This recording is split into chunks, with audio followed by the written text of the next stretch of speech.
Assalamu alaikum wa rahmatullahi wa barakatuh. That was a really long and painful introduction. I apologize. Okay, alhamdulillah, wa salatu wa salam ala rasulillah wa ala alihi wa sahbihi ajma'in. At the beginning of this talk, I would like to give you an admission. I didn't have much sleep last night, and the flight is over here from, I can't even remember where it was from. I'm a little loopy right now, so inshallah, if my talk doesn't make much sense, I apologize ahead of time. I'll try to be as cohesive and organized as I can be. The topic, I don't want to just, and before I get into my topic, I might as well rant. So, the first rant I'll share with you is about MSAs. I love MSAs. I was part of the MSA. I was inspired to do whatever I do in my life and the career path that I chose and the direction I picked my life to go in as a result of the friends, the teachers, the scholars, the insightful ideas that I received in the setting of the MSA. I think it's just a fantastic institution, and I don't think that it should be undermined. That sometimes there are some students, there are different kinds of students at the MSA. You get a lot of variety, right? And so you have some students that are extremely serious and they don't think the MSA is serious enough. And you have some students that are just totally there for the social experience and they don't think that it's, it's too serious. They sometimes think this is, why are they always having halaqat and why are they always having study circles or whatever? They're just too uptight or whatever, So you have all these different people. But the fact that they can actually survive the thing and live through it, I tell you, the people who graduate from school, they reflect and miss those days from the MSA. And they think back and they say, man, I had so many great friends and there was so much opportunity at that time. I wish I'd benefited from it even more now that I don't have that opportunity. Because as a matter of fact, I can tell you, having graduated and moved on from the MSA about half a century ago, there is a social void after college. There's this really cool brotherhood and sisterhood that happens on campus, conferences like this one. There's a really nice, sense of belonging. And all of a sudden, after you graduate and go into the workplace, there's this sense of loneliness. And it's really hard to find a sense of, belonging after that immediately. And, sometimes the masjid, and some masajid are able to do that, but sometimes the masjid is not able to fill that space, because our masajid haven't evolved to that extent yet. So I do advise you to take full advantage of this experience and really not underestimate the value of even the social interactions, even the hangouts, the barbecues, whatever. I don't even underestimate the value of them. As a matter of fact, to me, I think back and I say probably the most life-altering experience in my MSA days were the trips to the conference. I never attended any session. I don't even know what you people are doing here. I attended the sessions to sleep, like that guy over there. It's like that was me, okay?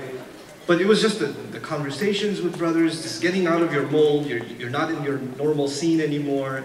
You're getting out and you get to talk and open up. When you travel with people, you learn more about them. You get more annoyed with them than you've ever been before. And that's all part of, just growing. And that's really where I made friendships that even though we don't live anywhere near each other anymore, those same old friends, but they're still really the people I consider my genuine friends.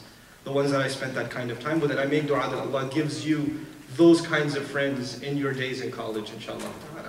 Okay, so let's talk about success. I want to, like I said, I'll do my best to organize my thoughts on this issue, inshallah. The first thing I want to talk to you about is success is something that every human being vies for. It's not something that's exclusive to Muslims or Christians or Jews, or it's not even a religious thing. It's something that every human being has generally aspirations for. And actually sometimes there are people who are, they have a psychological sort of problem where they're not motivated to do anything. And that's actually a sort of a disorder, where they're not motivated to get up out of bed and go to work or find a job or go to college or do well in school and things like that. They're actually considered to have some sort of a disorder, because the natural disposition of human beings is to want to accomplish things. And this is something that's put inside our very nature by Allah. It's put inside of us. The want to accomplish, the want to do. In the religious sense and in the worldly sense. We're predisposed to do and accomplish. Like for instance, the people that go through very difficult transition and depression are retired folks. They're working their entire lives and they feel like they've been productive, and all of a sudden, it's not like you would think, oh, I can't wait to retire. Actually, they get very depressed, because they feel like they were so productive all the time and now they're just sitting around. They want to do something. They want to be involved in something, you know? And this is something that is, you know, a healthy aspiration, a healthy sentiment that all of us are supposed to have inside of us. But beyond success, or thinking about success from an Islamic point of view, takes a little bit, we have to take a step back, sort of, right? And look at a grander picture. So that's what I'll try to present to you guys first. Before even success actually comes survival. And survival is something that all creation, animals share with us. We have the instinct of wanting to survive, right? The bird goes out of its nest and wants to go get, you know, food for its young. And it wants to bring it back. And it wants to build itself a nest that it can protect itself from predators, it's high enough, and it's secure from the wind and things like that, right? Ants make their place to survive, the holes in the ground, etc. So you have this instinct of survival that even precedes the want of success. But of course, human beings, we're unique creatures, right? We don't just want survival. We don't just want to survive. By the way, if we just had the desire to survive, you would not see the cities and civilizations and the infrastructure around us that you see. This is actually all a product of what? The human want of more. The human desire to accomplish more. Because animals, if we were just like them and we only had the motivation to survive, then none of this would be the case. We don't need technology to survive, contrary to popular opinion. You know, we've been surviving before technology too. We don't need cars to survive. All of these things that we see around us, you know, you don't need the extensive wardrobe that you have inside your closet to survive. There are people who survive without that too. And when we, as a matter of fact, when we see in the world people that are living at the level of survival, because there are some people, right? They're just barely surviving. That's what they're doing. We look at them and we say, man, that life is tough. They've got a difficult life. They're barely surviving. Or they're just living at that bare minimum subsistence level. That's all they're living at. How could they live like that? Because you've accustomed yourself to certain luxuries and certain, you know, higher standards of living, what we call, right? And they are, in some people's worldview, a part of what success is considered. That's what success is considered. Now this is something, again, not limited to Islam. This is sort of a general thing. There's survival, and of course beyond that, we all want success. Now what does that success mean?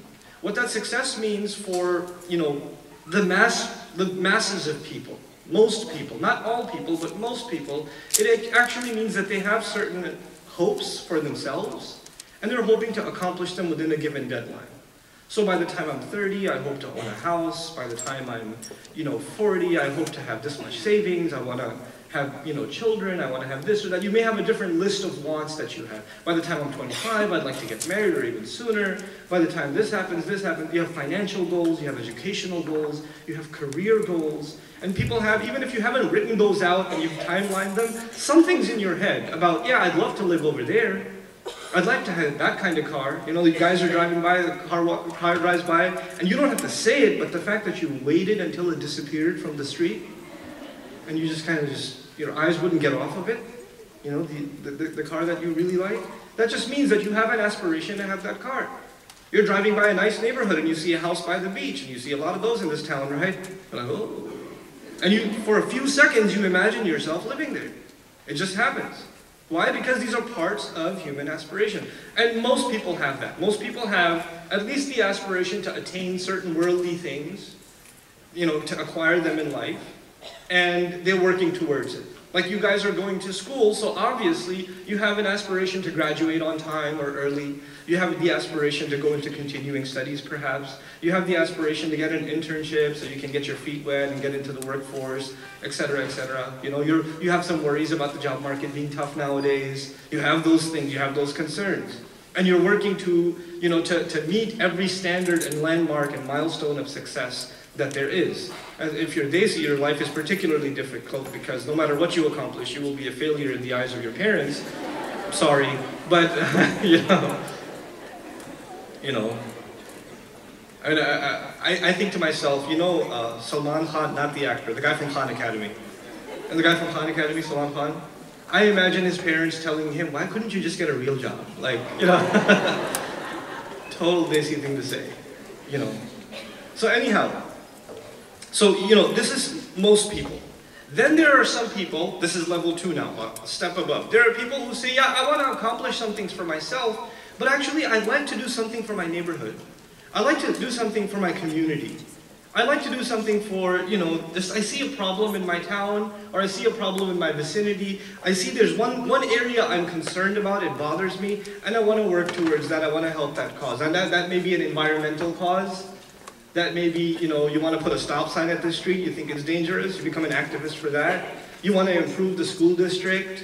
People are activists, you notice that, right? People come to town, you may not go to town hearings or attend board meetings at the district or the municipality, but there are people who do that. There are people who go there and participate and say, we want a neighborhood watch, we want this, we want the other for our communities. And they're keeping an eye on the crime in the city and, children's safety and all this sort of stuff. People become activists for a cause. Now, to them, success is not limited to themselves.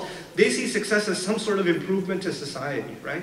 Even in a limited framework, but it's something more than themselves. They live for something more than just themselves. And they find satisfaction in that. And by the way, accomplishing those things does not make them any richer. It does not make them, any higher status, socially speaking. But there's still a sense of fulfillment in doing something for others. And this is not most people, by the way. This is a minority of people that see themselves as wanting to participate in doing something beyond themselves. They're not just consumers for themselves, right? They want to be contributors in society. And then there's probably the most minute group of people. This is the third group of people. So I'm dividing people into three groups in this talk in the beginning, right? By the way, how much time do I have left? I have what? Did you say plenty of time? Did you just say plenty? 30 minutes? Okay.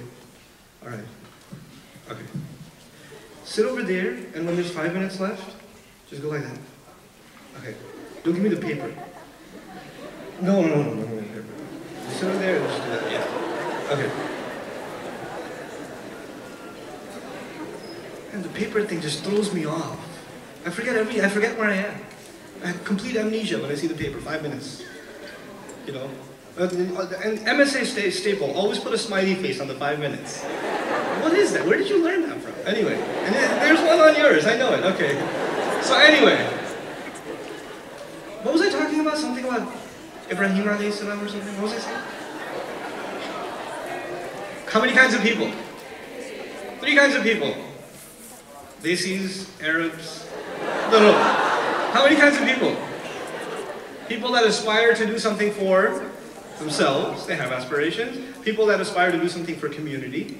And then there's the third and probably the smallest minority of people. People that believe in an idea. People that believe that the spreading of an idea will make the world better. People that believe that that idea is so powerful that if people are inspired by that idea, it will manifest itself in ways that they themselves can't even imagine. There are people that believe that the power of an idea like justice. If people become a believer in, for example, the concept of justice, that if they do become a believer in it, they will become activists in their own way. I don't have to dictate how they become an activist. It'll manifest in its own way. This idea is powerful enough to make the world a better place, one step at a time. I may not see any change in the world as a result of the spreading of this idea, but it doesn't matter. It's like putting a seed in the ground and you're watering it. You don't see anything for a while, but you know something's happening underground. And when that tree does come out, it'll be far more powerful than a twig or a blade of grass. It'll be a tree. It'll be something substantial. And substantial trees take a while to develop the roots before they come out and really become strong, so they understand that they will live by this idea even if they don't see its manifestation. They understand this journey is long. And they understand that the gauge of success is not what they see with their eyes. It's not going to be what they see with their eyes. This is the smallest minority of people. And I'll give you the case study of these people. These are prophets of Allah. Alayhimu salatu wassalam. They were inspired with the idea, with the knowledge that God is one. La ilaha illallah. And that iman is supposed to lead human beings to hold themselves to a higher ethical character. And they're ready to deliver this message to as many people as possible in their lifetime, and even if they don't see any change. If you were, for example, to ask, when in sales they have sales reports, right? I'm the CEO of an organization, and I know what sales reports are like, or progress reports, and metrics and marketing and things like that, right? So you have a 6-month marker, a 3-month marker, a year marker. How are we moving? There's a chart of growth. If you were to have a sales report for Nuh alayhi salam year after year, so how many people became Muslim? Right? 950 years. 900 years he's working at these people. How many people became Muslim? It's a flat line. It's a flat line. There's a little bump over there and then it goes flat line again for another 100 years. It's a really bad sales report. There's no progress at all. If you look at the Prophet's own life, sallallahu alayhi wasallam, the messenger of Islam, Muhammadur Rasulullah sallallahu alayhi wasallam, and you look at the first 10 years, 12 years of his work in Makkah, you can possibly argue, from a visible standpoint, there's what, 100 people? People you can count easily? And what progress has been made? Things have gotten worse and worse and worse for Muslims as the years go by. But you know what it is? These prophets are inspired and committed to the idea of spreading something they know will bring good, even if it's a seed buried into the ground. And they're ready to give themselves for that idea. And they know that now what are the other two aspects of success that I talked about? It was for yourself, right? It was for yourself and it was for your community. They understood that if you instill this idea, then people will have the right definition of what it means to have success for themselves, and they will have the right definition of what it means to have success for your community. It is the right idea that will shape all other areas of success. And people will really become successful then. They'll really understand how to see the world properly. It's a beautiful thing, this mission of the prophets. It's such a difficult thing though. It's so difficult. Because the idea that they came with is not a simple philosophy. It's not just a set of ideas that you can accept. I say, I accept these ideas, they make sense to me, and that's it. That's the end of it. It's not like that. These ideas are, and I don't like to use the word radical, but they demand a huge transformation on behalf of a person. Not just in how they think and but rather how they plan their life, how they're going to live their life. The idea here is the ultimate success for you is to make your creator, your master, the one who loves you more than anyone else can ever love you, the one who cares for you more than anyone else can ever care for you, to make him happy with you is the ultimate success. And every other success you vie for in this world better submit to that idea. So your career goals should submit to that idea. Would my master be happy with this? Would he be happy with this? Would he want this for me? And even if I want something for myself, and I'm not a person who doesn't want something for myself, and you're not someone who doesn't want something for themselves. We all want things for ourselves. You know, I want things for myself, I want things for my children, I want things for my parents. I want those things for them. But whatever I want for them, it's like I go back and say, well, if I want this for them, how can I make sure that they understand that this thing I want for, like I want to buy my child a toy, right? Or I want to buy my parents a house, or something like that. How can I make sure that they never see that the house itself is success? That's not success. The house is just a means by which they can live comfortably so they can serve Allah more. Because none of the things we have here are the reasons for which we're here. These are just means to a larger end. And the larger end is the pleasure of Allah. This is a very powerful concept. I know it sounds, oh yeah, easy, I want to please Allah, that's it. No. It's actually quite transformational. That actually means that if you are going to become, and some of you are going to go to med school students, show of hands? A few of you, okay. So you guys you're not just going to become physicians. You should be CEOs of hospitals. Why not? You should be running things. You should have networks of clinics that you're in charge of. You're going to get there. And when you get there, you don't say, yeah, well, I've accomplished a lot. Actually, no, I accomplished this so I can do something for Allah. I accomplished this. This was not the success. This was just what I wanted to enable, give myself more and more capability so that I can put it to work for Allah. I didn't become this way for my own sake. There are people, as an interesting example, and this is something the Muslim world is facing and suffering from. And we're not alone in this, but I'd like to beat up on ourselves first. We have this extreme problem of selfishness and self-absorption. I'm Pakistani from descent. I know some things about Pakistani society, just to give you an example. In Pakistani society, if somebody is up and coming, if somebody is becoming successful, then people around him want nothing more than for his success to disappear. They can't wait for him to be torn down. It's just a thing. It's just a cultural thing. You don't, and successful societies, you know what they do? They take failures and they keep encouraging them until they become successes. And what do some Muslim societies do? They take successes and they keep tearing them down until they become failures.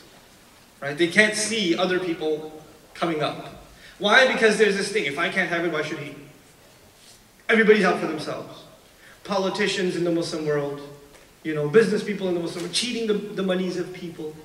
Corruption at rampant levels, all because of what? Because if there is some good coming, it better come which way?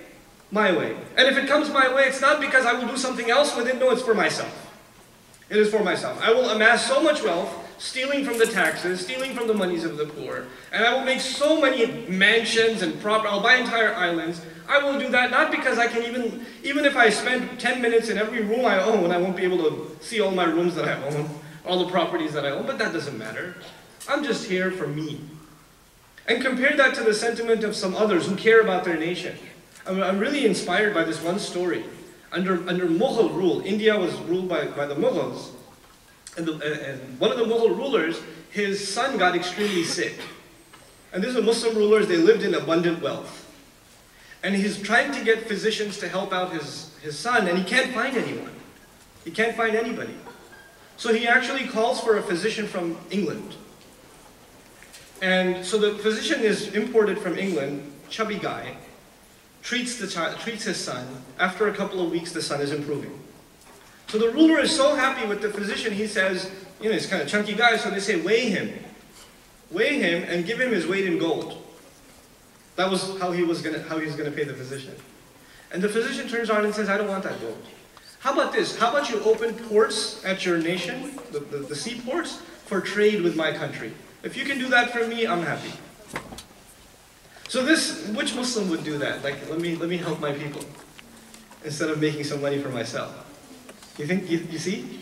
This is the difference. Somebody's thinking about someone higher than themselves. And I'm saying, and that physician was a patriot. He loved his nation. He wants his nation to prosper and engage in more trade, and that's his agenda.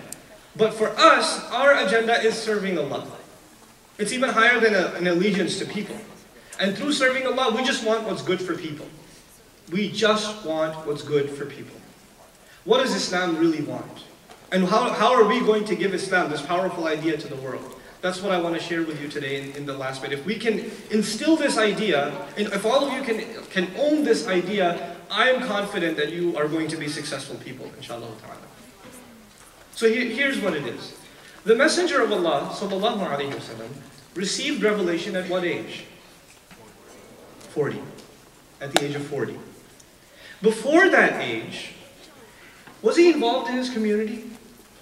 Yeah. He was helping the needy wherever he could. He was helping the oppressed wherever he could. He was resolving some of the biggest conflicts that were happening in Mecca because people saw him as an honest, neutral party that will judge matters in a fair way. So people came to him when they had a dispute. So he was considered the model citizen of his society for 40 years. And if there's one thing the Prophet had, alayhi salatu wasalam, before even being titled the messenger, he had this incredible reputation based on his character alone, not based on speeches, not based on talks or lectures, because he wasn't doing those. He was actually considered quite a shy person. But based on his work ethic, based on his concern for other people, based on his mercy to others, courtesy to others. And by the way, is he surrounded by a society where these sentiments are common? No.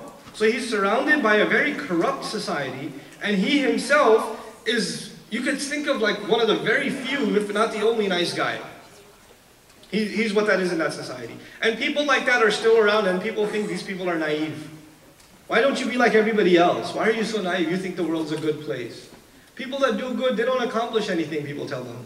They don't accomplish anything. And that's our messenger for how many? 40 years. And after 40 years, Allah decides to make him a messenger, right? But when Allah makes him a messenger, is something interesting. Allah, in an ayah of the Quran, Allah swears by the fact that the Prophet ﷺ is committed, وَإِنَّكَ لَعَلَى خُلُقٍ عَظِيمٍ, that you are committed to an incredible character.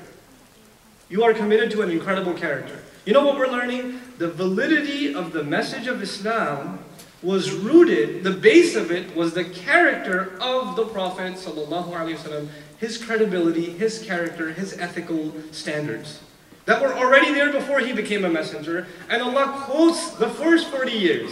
وَإِنَّكَ لَعَلَى خُلُقٍ عَظِيمٍ is one of the earliest revelations. One of the earliest. So he's not talking about the last year, 6 months. He's talking about his entire life. And he's saying, look at how amazing your character is. And with that credibility, he is calling to an idea. He's calling to something powerful. He's calling to La ilaha illallah. I argue today for Muslims. We talk about da'wah all the time. We want to make da'wah. But we don't talk about credibility. We don't talk about the right ethical standards on which we're supposed to stand without opening our mouth. So before we even people say anything, what do Muslims believe? Which direction do they pray in? What are their dietary restrictions? What's with their dress code? Before asking any of those questions, anybody who knows a Muslim, the first thing that they should be saying is As-Sadiq Al-Amin. Those are titles for the Prophet ﷺ, not after he became a messenger, the truthful and the honest. The truthful and the honest. Those are titles not after he became a messenger, but what?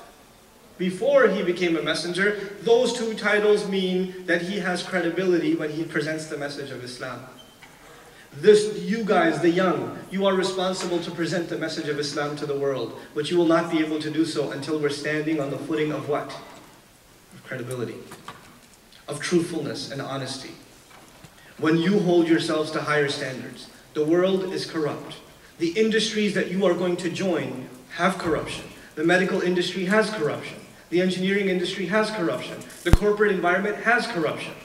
There are deals that are made. You know, if you're in the tech industry, there are people that are contractors, and they get $500 an hour contracts or $400 an hour contracts. And they know that they could be doing this contract for 1/3 of the price and 1/10 of the time. But since there's a big corporation signing off on the contract, they inflate the hours. And you're in that company, and you just got your master's, and it's going to pay good money. Now this is legal. It's legal, but it's not ethical. And because you're a Muslim, you can't just sit by and let that happen. You can't do it. You're going to work as in finance. You're going to work in the insurance industry, and you're going to see the way loopholes are found to deny people their claims. You're going to see that. And you won't stand by it. You will not. You will fight against that in your industry. Why? Because you're Muslim, you have to hold yourself to a higher ethical standard. Yourself and others. Yourself and others. This is where people will see what Islam is. The talks, the lectures, the videos, that will just be back and forth, back and forth, back and forth. The one thing nobody can ever deny, the one thing that nobody will ever be able to discredit from our Prophet ﷺ is his ethics, is his character. And the one thing I can argue safely that the Ummah, the Muslims, are almost entirely missing is an ethical foundation, is a character foundation. We don't have ethical behavior in our MSA meeting. We don't have it in our masjid board meetings.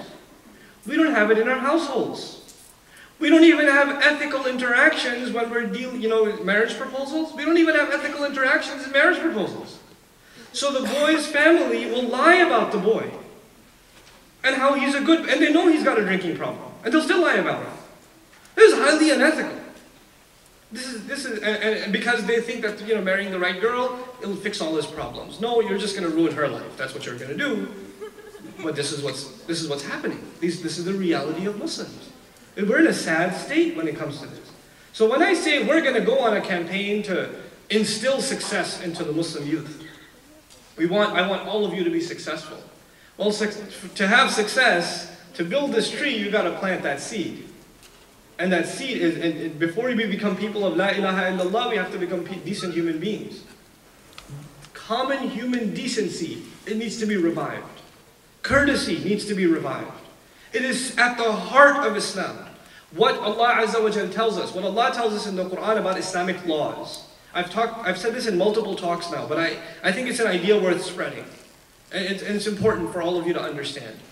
When somebody sees, like Santa Barbara probably does not have a big Muslim population, right? So you see an unusual number of, let's just say, exotic people now today on campus. Okay? So now when somebody else sees one of you outside and thinks, are they Muslim or something? when they see that, what do they see? What do they see about you that makes them think you're Muslim? Dress, perhaps? Maybe your prayer? Huh? Your what? Salams? Maybe swag? Okay. All right. That might be contestable, but that's okay. You know? First I thought you meant slacks. I was like, an Islamic thing? I don't know. Maybe it's a California, different fiqh. I don't know. But anyhow, so they see these obvious things, right? Clothing, and maybe you work with somebody that dietary restriction, prayer breaks. These are the things that are like, okay, this is a Muslim. This person's a Muslim, right? I mean, for me, at the security checkpoint, Muslim, okay? I don't have to have a turban on and like be reading a mushaf or something. I just look like me and I'm like, hey, sir, special screening for you. Okay? So anyhow, these are the obvious indications that somebody's a Muslim. But the interesting thing is that prayer, as we pray it 5 times a day, was revealed a few years later. Alcohol prohibition was revealed about 10, 12, 13 years later when the Prophet moved to Medina. And the final prohibition actually even came 15, 16 years. Hijab, 16 years after the Prophet became a messenger, was revealed. Right? Clothing, clothing guidelines, 15, 16 years. Dietary restrictions, at least a decade after Islam started being revealed. So what I'm trying to say is the things that we see obviously as markers of Muslims, like obvious indications that somebody's a Muslim, they weren't there for almost a decade or more among the companions. And these are the strongest Muslims, right? But immediately, from the very beginning of that message, the Muslims in Mecca are totally different from the non-Muslims in Mecca. Not because of how they dress, not because of their food restrictions, not because they don't drink alcohol, not because of any of these things that make us different today. Not because of that reason. So one has to ask themselves, the greatest companions of the Prophet, radiallahu anhu ajma'in, the best of the best, how were they different from the rest of Mecca? Oh, once this idea came inside them, what is that idea? La ilaha illallah. What is that idea? Muhammadur Rasulullah. It changed something about how they see success. It changed something about what they want to do in life. What they love and what they hate. What they want to accomplish. What they want to live for and what they want to die for. What they will stand by idly and watch and what they will not tolerate. It made them a different people. They saw the world differently. And if you just even spent 2 minutes with them, you would say, this person looks at the world differently than I do. Their worldview is entirely different. Their definitions of success and failure are entirely different. They are working towards something much different than what I'm working towards. I was hanging out with a Muslim teenager yesterday at a breakfast table, just me and him talking. And I said to him, hey, why are you alive? I know it's an awkward question, but I like those. Why are you alive? I mean, he goes, what? Of course he said, what? So I said, why do you exist? What's your purpose? What's the purpose for which you exist? He goes, I don't know, like live? That's what he said. I was like, what do you want to accomplish in your life? What's the which video game did he mention? What's that first-person shooter that's really popular? Yeah, be number 1 on Call of Duty Online. That was his life purpose. What do you want to accomplish? Be number 1 on Call of Duty? Okay. I want to be able to do 100 push-ups in a row. Cool. It's pretty cool, pretty awesome goal. But you know what? That's not just one teenager. There are people that are in their 50s, and the greatest goal they see before them is a promotion. The greatest goal they see before them is a nest egg. That's it. That's all they see. There's nothing more. And why are you alive? Just to live. Party. Eat, sleep, poop, and die. That's it. That's all you're here for. But these Muslims, these guys in Mecca, I don't know, they live for some idea. And they want people to aspire to higher things. And they don't just want them to live for themselves. They want to hold themselves to a higher standard. They're not like us anymore. They become weird. What's happened today is Islam is defined by the visible markers of Islam. And the original definition of Islam was an ethical worldview. was a moral worldview. And then the laws of Islam, the hijab, the halal and the haram, the sharia of Islam beautified that worldview.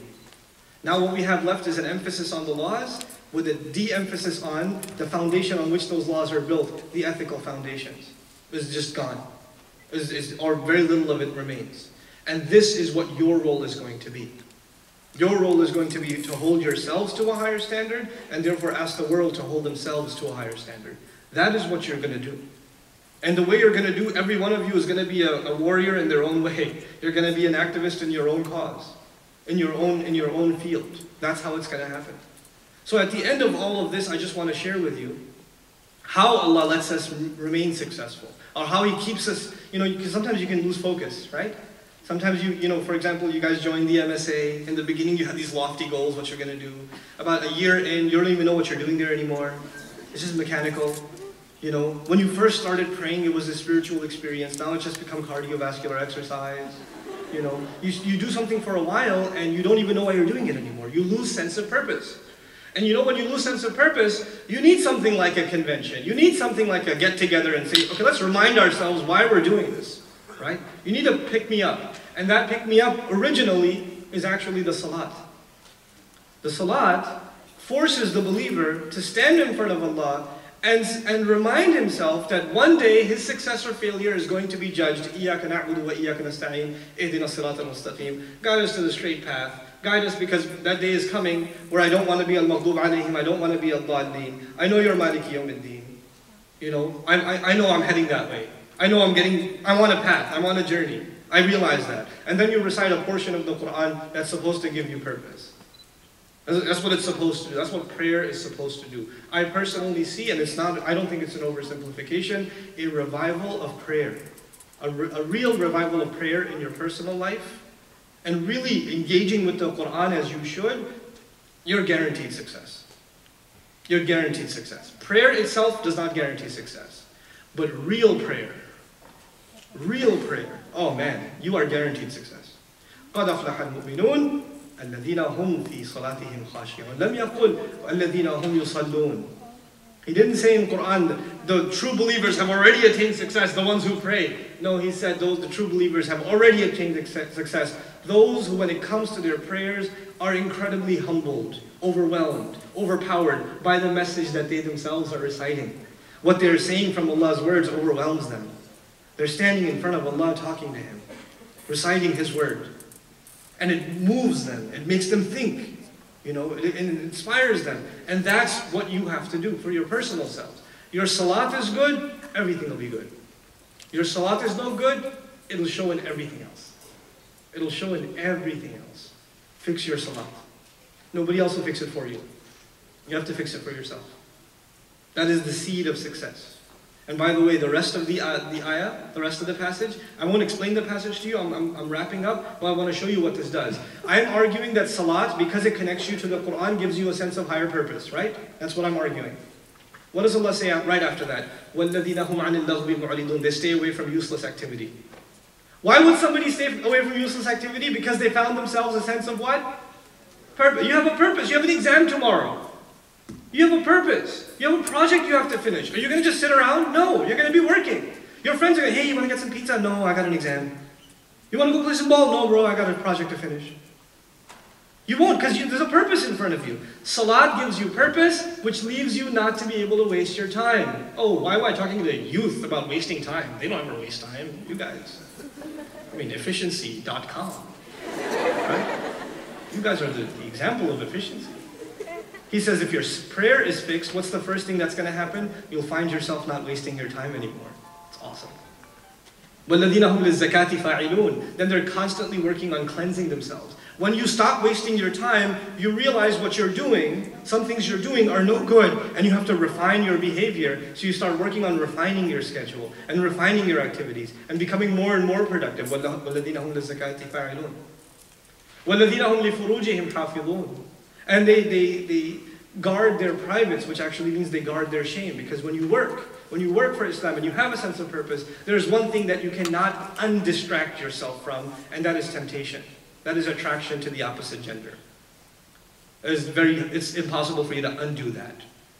So Allah says they take extra precaution to be decent and moral and mindful and protective of their own dignity when they engage in the work. MSA students, when you engage in MSA work, mind yourself. Don't be too chummy with the brothers. Don't be too friendly with them. Don't do that. You have a higher purpose. You're distracting yourself. This is not right. She is somebody's future wife. You're like, well, what about me? Well, how many are you going to say that about, man? Every 10 minutes, that one could work.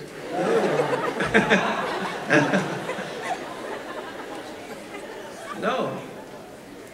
You also, stop making small talk. Have a sense of purpose. You know, Islam doesn't let you become like this. It doesn't let you have frivolous interactions. Not because in and of themselves they are evil and they lead to evil, that's true, but actually because you have something much more important to do. You don't have time for that. You know, there are schools where boys and girls, there's co-ed schools in America where there's no dating. Non-Muslim schools, there's no dating. You know why? Because the academic standards are so high and they keep them so busy that they don't even have time. They're so stressed with their studies. They don't have time for that stuff. They don't take off for Valentine's Day. They don't do that stuff. You know? The fact that you're engaged in something like that, or you're spending a little too much time looking at pictures on Facebook, or, you know, becoming somebody's friend, or commenting this and that, you know what that means? You just haven't found purpose yet. That's what that means. Forget halal and haram. I'm not even here to talk to you about that. I'm here to talk to you about you're on a mission. You're forgetting you're on a mission. You know, إِلَّا عَلَىٰ أَزْوَاجِهِمْ وَمَا مَلَكَتْ أَيْمَانُهُمْ فَإِنَّهُمْ غَيْرُ مَلُومِينَ وَالَّذِينَ هُمْ لِأَمَانَاتِهِمْ وَعَهْدِهِمْ رَاعُونَ. These are the people that when it comes to they're entrusted with something and the promises they make, they watch over them. They are ethical people in their dealings. What did this whole transformation? They don't waste their time. They're not frivolous with the opposite gender. They keep their promises and they mind their trusts when they're entrusted with something. They really hold on to that.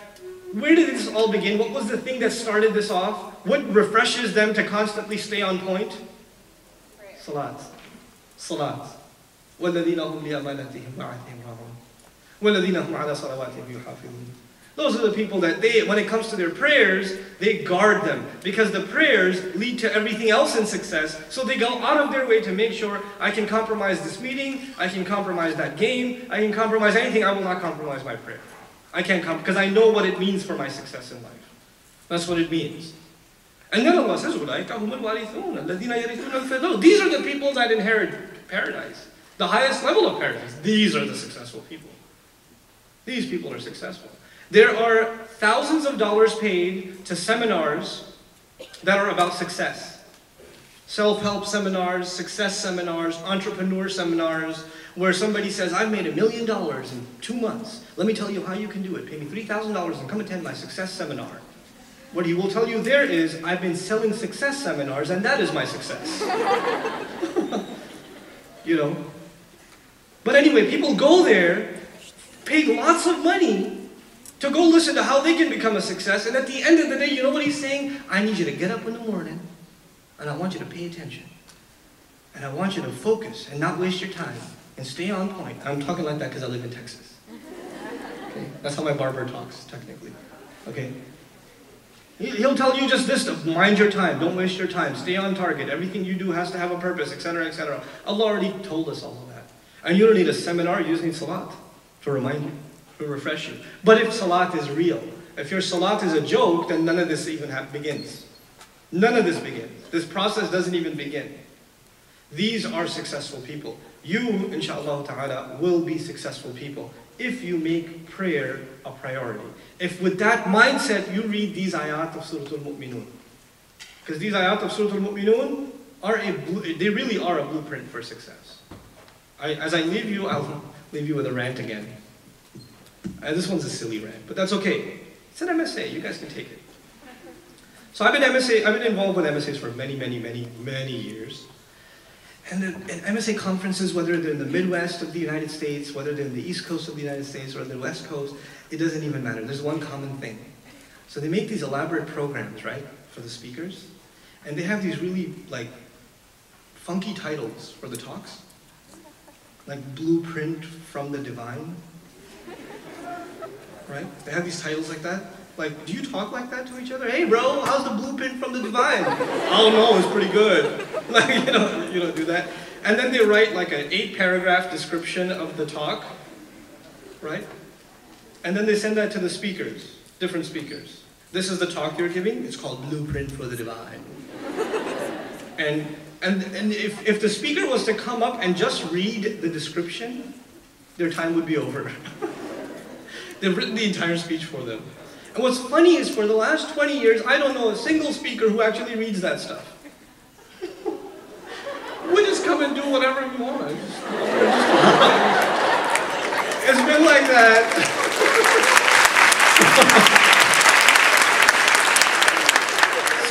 So my thing is,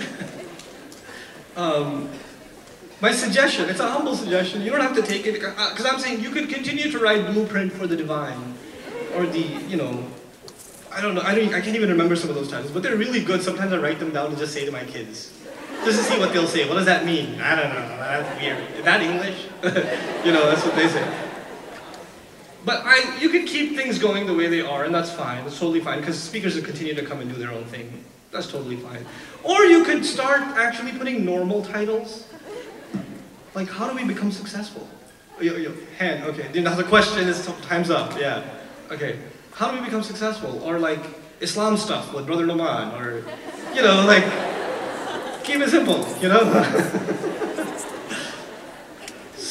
something about marriage or something.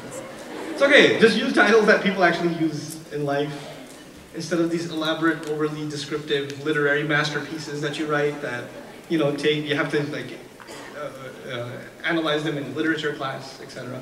So you don't have to do that, inshallah. But I'm not dissing the efforts and the person who wrote the description. Hey, don't feel bad. Totally. That's not mad at you. But it's been going on for 20 years. It's not going to stop anytime soon. By the time you have a board meeting to address this issue, you will all graduate. And the next batch will come in and they'll do it over again. So it's okay. This is totally fine, inshallah. I hope you guys were able to take in some of the ideas that I've tried to present today, inshallah ta'ala. But as just summing it up, you guys, there's a huge expectation from you. I know. Don't give me the paper? Don't give me the paper. Okay. All right. There's a huge expectation from you. Let me tell you something. American Muslim youth, specifically American Muslim youth. Recently, I've started traveling internationally. One of my first, targets was the UK. And I saw maybe in one trip, in maybe 5 days, I saw maybe 5,000 Muslims in the UK. I spoke at London, I spoke in Birmingham, I went even to Glasgow in Scotland. That was pretty awesome.